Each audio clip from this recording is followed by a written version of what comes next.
ಗೋವಿನ ಬಗ್ಗೆ ರಾಜ್ಯದ ಕಾಂಗ್ರೆಸ್ ಸರ್ಕಾರ ತಗೊಂಡಿರುವಂಥ ಧೋರಣೆ ಇದು ಕಿಡಿಗೇಡಿ ಮುಸಲ್ಮಾನರಿಗೆ ಒಂದು ರೀತಿಯ ಸ್ಫೂರ್ತಿ. ನಾವು ಗೋವನ್ನು ತಾಯಿ ಅಂತ ಕರಿತೇವೆ. ಆದರೆ ಗೋವಿಗೆ ಈ ರೀತಿ ಅಪಮಾನ ಮಾಡಿ ಇಡೀ ಹಿಂದೂ ಸಮಾಜಕ್ಕೆ ಅಪಮಾನ ಆಗ್ತಾ ಇದೆ.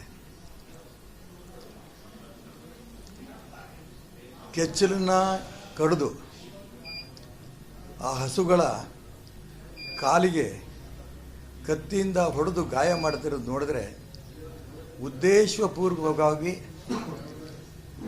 ಹಿಂದೂ ಸಮಾಜಕ್ಕೆ ಅಪಮಾನ ಮಾಡೋಂಥ ಒಂದು ನೀಚ ಸಂಸ್ಕೃತಿ ಇವತ್ತು ಕರ್ನಾಟಕ ರಾಜ್ಯದಲ್ಲಿ ಕಾಣ್ತಾ ಇದ್ದೇವೆ.